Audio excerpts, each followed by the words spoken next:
예, 그 2017학년도 2학년 2학기 2외고사를 위해서 제 녹화를 좀 시작할게요. 제 녹화본은 교과서를 총 리뷰하는 거니까 시험 공부할 때 도움이 될 거지만 모든 시험 문제가 다 있진 않습니다. 하지만 강조하는 거 잘 보고 그다음에 좋은 결과 얻기를 바라겠습니다. 먼저 시험 범위가 물질의 특성과 그 다음 단원인 일과 에너지 단원이에요. 일과 에너지 단원에서 일부분은 제외하고 일률부터 시험 범위가 되겠죠. 첫 번째 녹화 파일은 물질의 특성 중에서 녹는 점까지 녹화를 한번 해볼게요. 물질의 특성부터 시작해서 이제 녹는 점까지 내용은 260페이지부터 있습니다. 교과서 260페이지부터 찬찬히 살펴볼게요. 우리가 어떤 물질들을 이거는 뭐 초콜릿이다, 이거는 쇠다, 이거는 뭐 금이다 이렇게 구별을 할 수가 있는데 이렇게 구별할 수 있게 하는 것을 우리는 물질의 특성이라고 해요. 261페이지에는 어떻게 되어 있냐면 다른 물질과 구별되는 고유한 성질이에요. 그래서 물질의 특성이라는 것은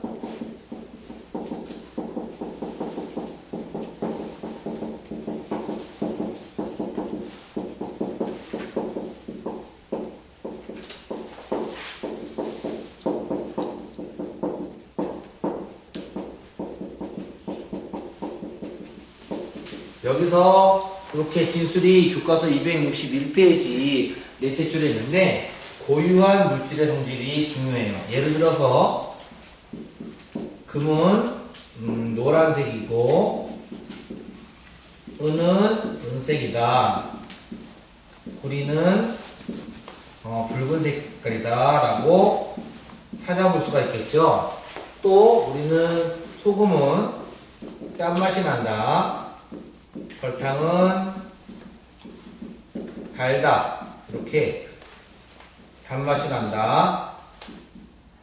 이렇게 물질의 특성은 노란색으로 해서 금이란 걸 알 수가 있고 은색이라서 은이란 걸 알 수가 있고 짠맛이 나면 소금이란 것을 추정할 수가 있는 이러한 고유한 성질의 물질의 특성이라고 해요.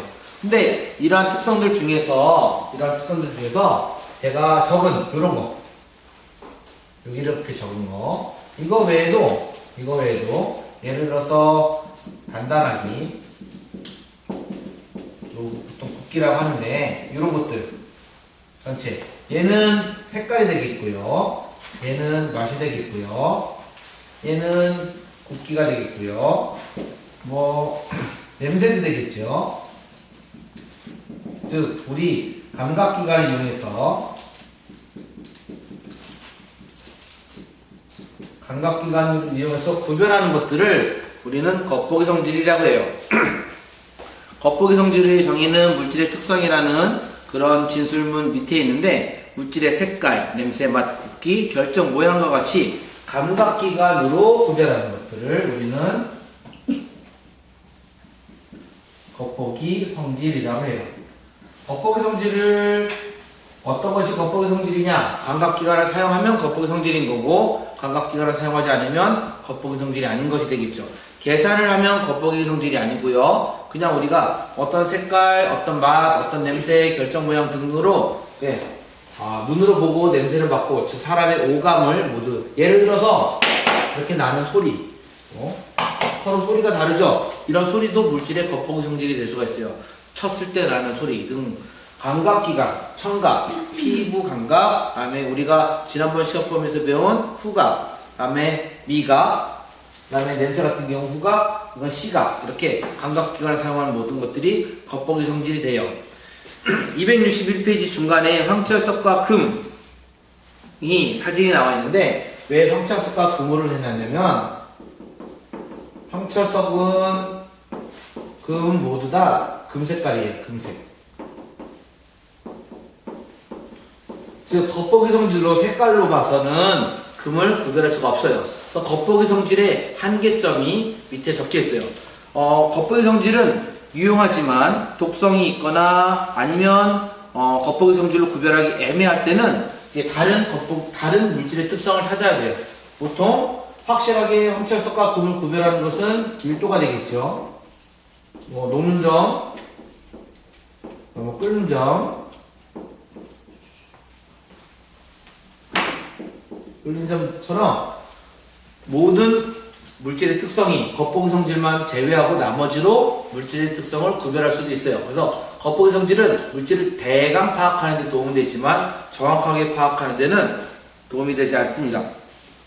261페이지 마무리 문제 풀어보시고 겉보기 성질에서 중요한 것, 즉 첫 번째 단원에서 중요한 것은 물질의 특성의 뜻, 즉 물질을 구별되게 하는 고유한 물질의 성질이라는 것과 겉보기 성질이 어떤 것들이 있는지 감각기관을 사용하는 것이 겉보기 성질이라는 거 알아보시고 260페이지 표에 보면 콩가루랑 소금이랑 설탕 겉보기 성질이 모두 다 다르니까 표 한번 채워보시면 시험 공부하는 데 도움이 될 겁니다. 두 번째는 물질의 끓는 점에 대한 설명입니다. 저한테 수업을 배우는 친구들한테는 제가 끓는 현상을 설명해 줬는데 우리는 끓는 현상이 어떤 거냐? 끓는 현상은 어떤 액체 내부에서 기화되는 거예요. 우리는 끓는 현상을 이렇게 정의할 수 있어요. 액체 내부에서 기화가 활발하게 일어나는 현상을 끓는 현상이라고 할 수가 있어요. 그래서 끓는 현상은 어떤 물질을 끓일 때 되는 현상인데 이 끓는 현상이 일어나는 온도를 우리는 끓는 점이라고 합니다. 끓는 점의 뜻은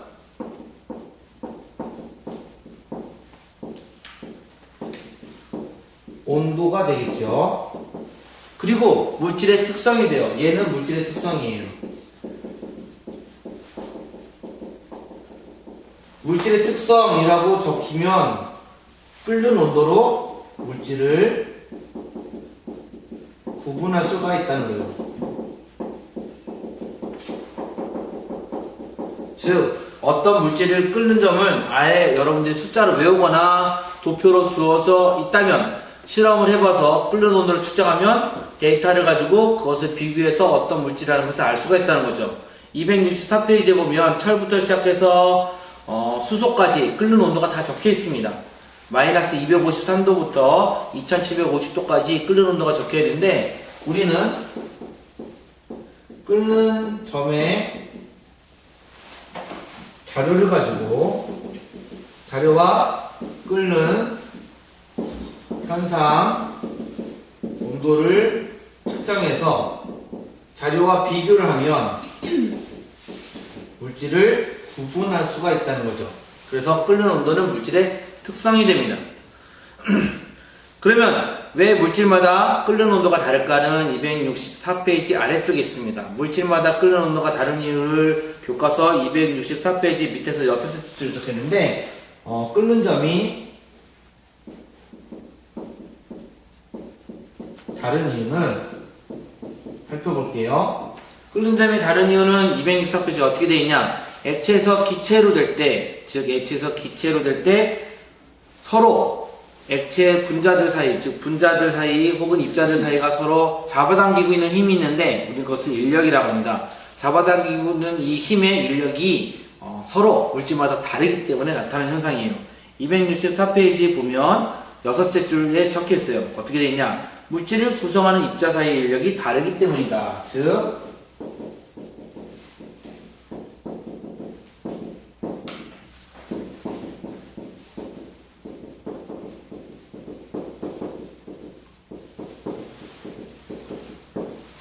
물질을 구성하는 입자 사이의 인력이 다르다. 그럼 수소를 한번 예를 들어볼게요. 수소는 끓는 온도가 마이너스 253도씨고요. 다음에 철은 끓는 온도가 2750도씨예요.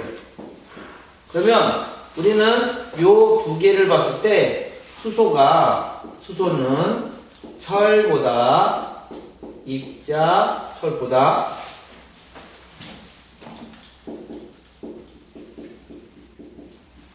입자 사이의 인력이 약하다로 알 수가 있어요. 인력이 약하면 끓는 온도가 낮고요. 인력이 강하면 끓는 온도가 높죠. 즉 끓는 온도가 높으면 서로 잘 잡아당기고 있다는 뜻입니다. 그래서 끓는 현상이 무엇인가부터 끓는 점이 다른 이유를 알아봤어요. 그런데 끓는 온도에 여기 액체 내부에서 기화 요 진술에 따라서 한 가지 더 알아둬야 될 점이 있어요. 바로 끓는 온도는 기압과 관련이 있습니다. 이쪽에 그림을 그려볼게요. 우리가 어떤 액체에서 이 입자가 기체가 되고 싶어 해요. 이 입자가 기체가 되고 싶어 해서 이만한 공간을 차지해서 기화하려면 이만한 공간을 밀어내야 되겠죠? 밀어내려면 당연히 공기에 기압으로 누르고 있는 이 물을 올려야 부피를 만들어낼 수가 있겠죠? 다시 한번. 기압이 작용하고 있을 거예요. 그래서 수평하게 유지가 되고 있는데 이 입자가 기화해서 기체가 되면 큰 부피를 차지할 테고 큰 부피를 차지하려면 이 액체를 밀어내야죠. 그릇은 밀 수가 없으니까 위쪽으로 밀어내야 돼요. 그렇게 되면 기압으로 누르고 있는데 이 기압과 최소한 같은 힘으로 밀어내야 되겠죠. 기화하는 힘이 기압과 최소한 같아야 될 거예요. 즉 기압이 세면 얘는 더 많은 열을 받아서 끌어야 돼요. 왜냐하면 더 많이 열 받아서 더 세게 밀어야 되니까. 근데 기압이 약하면 덜 밀어도, 즉 온도가 좀 낮아서 화살표가 이 정도가 되더라도 끌어버릴 수가 있겠죠. 그래서 끓는 점은 어떤 현상이 있냐? 끓는 점은 기압이 높으면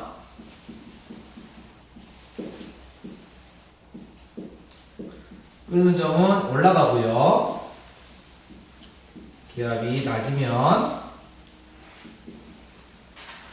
끓는 점이 내려가게 돼요.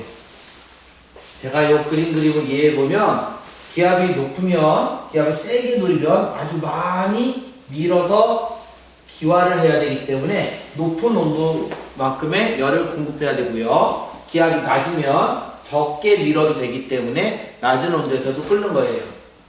그래서 이 실생활에 이용한 예가 바로 압력밥솥이 되겠죠. 압력밥솥은 높은 기압 때문에 끓는 온도가 높아진 거고요. 또 교과서에 높은 산은 낮은 기압이 작용하고요. 100도 전에 물이 끓는 현상이 나타난다고 교과서에 표시가 되어 있어요. 265페이지에 보면 끓는 점은 압력에 따라서 다르다. 저는 공기의 기압을 썼지만 이제 외부 압력에 따라 다르고, 압력이 높으면 높은 온도에서 끓고 압력이 낮으면, 즉 기압이 낮으면 낮은 온도에서 끓습니다. 그리고 압력솥의 구조에서는 꽉 막아놔서 수증기 자체가 늘어나면 압력이 세지니까 끓는 온도가 높아지는 것이 되겠죠. 역시 마무리 문제 한번 풀어보고요. 제가 가르치는 반에서 어떤 친구들이 265페이지 해저 화산 문제를 낸 적이 있는데, 깊은 바닷속은 압력이 아주 높아요. 그래서 200도가 넘어도 물이 안 끓어요. 물의 온도가 200도가 넘어도 안 끓는다는 소리는 기화할 수가 없다는 거죠. 기체가 물이 수증기로 못 된다는 소리예요. 왜냐하면 물이 깊은 바다니까 아주 높아요. 압력이. 수압이 보통 300에서 400기압 정도가 되기 때문에 이 수압 때문에 압력이 높아져서 끓는 점이 매우 높아지게 됩니다. 이제 녹는 점, 그리고 같은 온도인 어는 점에 대해서 살펴볼게요.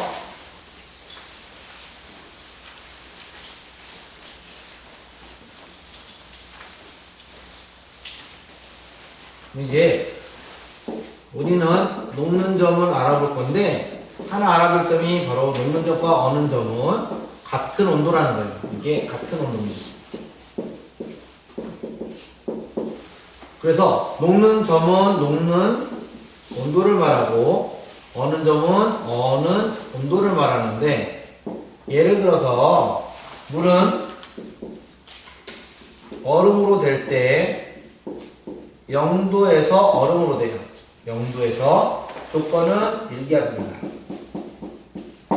그리고 얼음이 물로 녹을 때도 역시 0도에서 물로 녹습니다. 그래서 녹는 점과 어는 점은 같습니다. 266페이지에 이 녹는 점과 어는 점을 이용해서 우리들이 어떤 것들을 실생활에 이용하는지, 대한민국 제5대 국세 만드는 과정을 석고와 이제 그 쇠물을 이용해서 하는 것이 나와 있습니다. 268페이지 보면 녹는 점과 어는 점도 역시 물질의 특성이라고 되어 있죠. 그러면 이 전체가 물질의 특성이라는 것을 한 번 더 적으면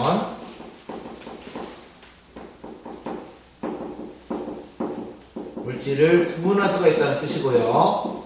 그러면 268페이지에 있는 온도 표를 바탕으로 우리가 어떤 물질이 금이냐, 은이냐, 구리냐, 쇠인 것을 확인할 수가 있다는 거죠. 끓는 실험을, 그러니까 어는 실험을 해봤더니 328도가 나왔다는 소리는 납이란 뜻입니다. 268페이지에 보면 납이 328도거든요. 여만 들으면 806도 적혀 있네요. 즉, 여기는 이 물질들은 대표적으로 녹는 점이 알려진 물질들인데 산소 마이너스 219도부터 철 1535도까지 되어 있습니다.